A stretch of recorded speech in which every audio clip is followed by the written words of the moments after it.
Assalamualaikum warahmatullahi wabarakatuh. Perkenalkan, nama saya Dini Destriani, NIM 482012209041. Baiklah, di sini saya akan menjelaskan materi tentang gutae obat tetes dan gargarisma obat kumur.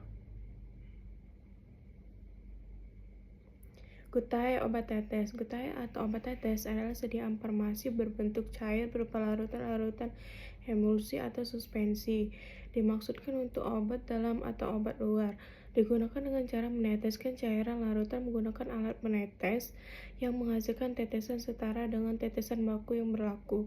Gutae ini terdiri dari 4 bagian, yaitu gutae oris, gutae nasales, gutae auricularis, gutae ophthalmisiae. Gutae oris. Gutae oris atau tetes mulut adalah sediaan cairan farmasi berupa obat tetes yang digunakan untuk mulut. Cara penggunaan yaitu melarutkan gutae oris dengan meneteskannya pada air, setelah itu digunakan untuk berkumur. Gutae nasales.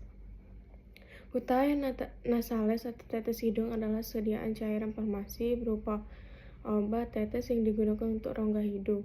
Akan tetapi, pada saat ini kebanyakan beralih pada sediaan spray nasales menyerupai inhaler. Cara penggunaan gutae nasales yaitu ada 5. Yang pertama, bersihkan hidung dari kotoran maupun lendir. Kepala ditegadakan 45 derajat. Teteskan gutae nasales, tunggu beberapa menit, tegakkan kembali kepala. Gutae auricularis.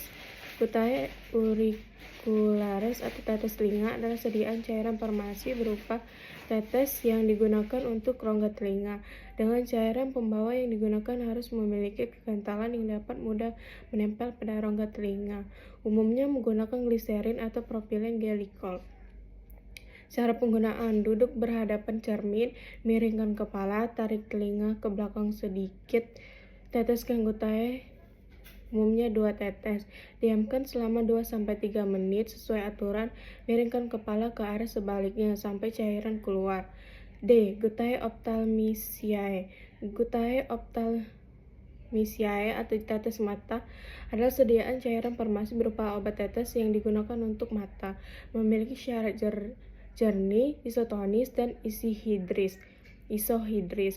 Cara penggunaan yaitu duduk menghadap cermin, kepala ditegadakan 45 derajat, tarik kelopak mata bagian bawah sampai cekung. Buka gutae ophthalmisiae, dekatkan pada mata, teteskan dan lanjutkan dengan berkedip, umumnya 2 tetes dan dilakukan berulang. Berikut ini contoh resep. Resep chloramphenicol 1 gram, propilen glikol 10 ml, es gutae auric. Berat zat: chloramphenicol 1 gram, propilen glikol 10 ml kurang 1 gram sama dengan 9 ml. Cara pembuatannya yaitu sterilkan alat dan bahan, timbang masing-masing zat, masukkan propilen glikol ke dalam air Meyer, lalu tambahkan chloramphenicol, aduk hingga homogen, masukkan ke dalam botol tetes, lalu lakukan sterilisasi lalu kemas. Berikut ada gargarisma atau obat kumur. Gargarisma atau obat kumur menurut Farmakopedia adalah sediaan berupa larutan, umumnya pekat, yang harus diencerkan terlebih dahulu sebelum digunakan. Dimaksudkan untuk digunakan pencegahan atau pengobatan infeksi tenggorokan. Tujuan utama dari sediaan gargarisma yaitu agar obat yang terkandung di dalamnya dapat langsung terkena selaput lendir sepanjang tenggorokan dan tidak dimasukkan untuk menjadi pelindung selaput lendir. Bahan yang bersifat lendir atau memerlukan bahan persuspensi tidak sesuai jika diberikan dalam bentuk sediaan gargarisma. Contoh sediaannya: yang pertama, gargarismakan, kedua, betadine gargle-mouthwash, yang ketiga, isodin gargle-mouthwash. Obat kumur merupakan suatu larutan air yang digunakan sebagai pembersih mulut untuk meningkatkan kesehatan rongga mulut. Estetika dan kesegaran napas. Obat kumur dapat digunakan untuk membunuh bakteri sebagai penyegar, menghilangkan bau tak sedap, dan memberikan efek terapeutik dan meringankan infeksi atau mencegah karies gigi. Penggunaan obat kumur paling efektif dilakukan pada pagi atau malam hari setelah sikat gigi. Obat kumur mempunyai keefektifan yang lain seperti mampu menjangkau tempat yang sulit dibersihkan dengan sikat gigi dan dapat merusak pembentukan plak, tetapi penggunaannya tidak bisa sebagai pengganti sikat gigi. Komposisi obat kumur terdiri dari agen antibakteri seperti senyawa fenolik, senyawa amonium kuarterner, dan minyak esensial. Astrigen seperti seng klorida, seng asetat, dan aluminium potasium sulfat. Komposisi lain seperti alkohol, pewarna, agen pemanis, dan agen surfaktan. Air sebagai konsumsi utama dari obat kumur. Polpes 1977 menyebutkan bahwa dasar pembuatan obat kumur adalah air, alkohol, bahan penyedap rasa, dan bahan pewarna. Bahan-bahan lain yang dapat ditambahkan yaitu humektan, astrigen, pengemulsi, bahan antimikroba, pemanis, dan bahan terapeutik. Berikut ada humektan. Humektan adalah suatu bahan higroskopis mempunyai sifat yang dapat mengikat bahan aktif agar tidak mudah menguap dan sekaligus mempertahankan air yang ada pada sediaan. Kemampuan tersebut tergantung pada sediaan humektan dan kelembapan lingkungan sekitarnya. Bahan-bahan digunakan sebagai humektan antara lain adalah sorbitol, propilen glikol, dan gliserol. Gliserin pada konsentrasi tertentu juga berfungsi sebagai pengawet. Berikut ada surfaktan. Surfaktan merupakan suatu molekul yang sekaligus memiliki gugus hidrofilik dan gugus lipofilik, sehingga dapat mempersatukan campuran yang terdiri dari air dan minyak. Aktivitas surfaktan diperoleh karena sifat ganda dari molekulnya.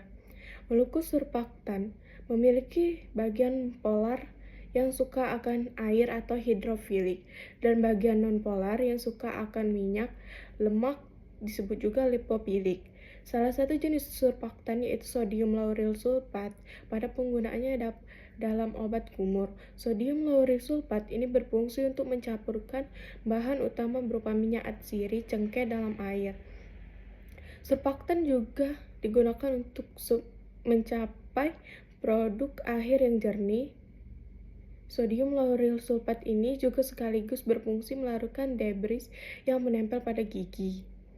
Penggunaan SLS yang berlebihan dapat menyebabkan iritasi pada rongga, ulserasi yang parah, penurunan kelarutan saliva, serta perubahan sensitivitas rasa. Untuk cara penggunaan yang baik sebagai berikut. Sebelumnya kita ambil contoh penggunaan pada betadine gargle mouthwash.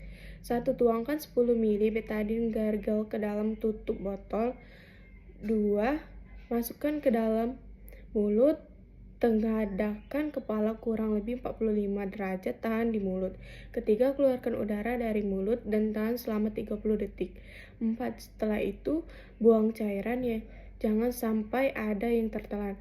Akan tetapi, pada beberapa jenis sediaan, ada yang harus dilarutkan terlebih dahulu dengan air. Berikut contoh resep gargarisma. Resep gargarisma zinclorida. mf gargarisma 100 ml es gargle. Resep standar gargarisma zinclorida.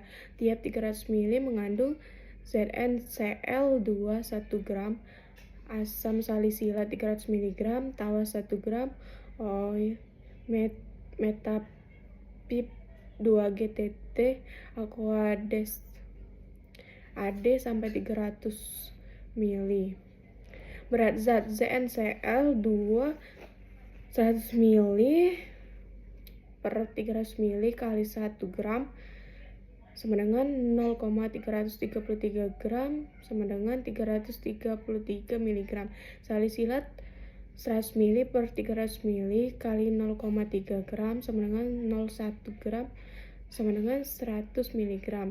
Tawas atau aluminikalsulfat sama dengan 100 ml kali 300 kali 1 gram sama dengan 0,333 gram sama dengan 333 mg.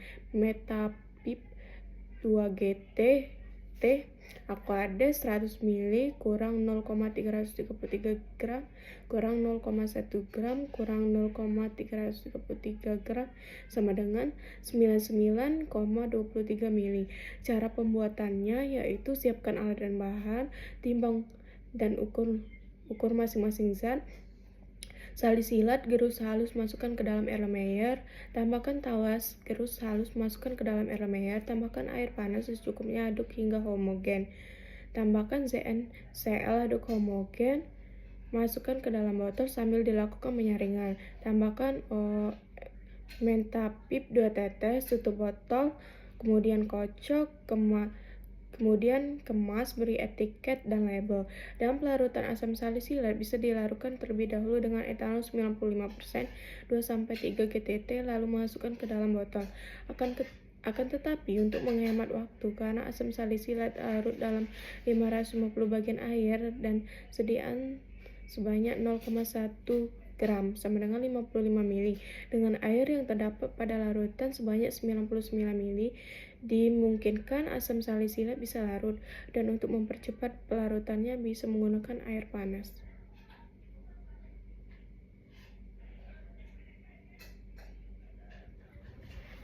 Baiklah, itu saja penyampaian materi dari saya. Bila ada salah, saya mohon maaf. Kepada Allah saya mohon ampun. Saya akhiri, wabillahi taufiq wal hidayah. Wassalamualaikum warahmatullahi wabarakatuh.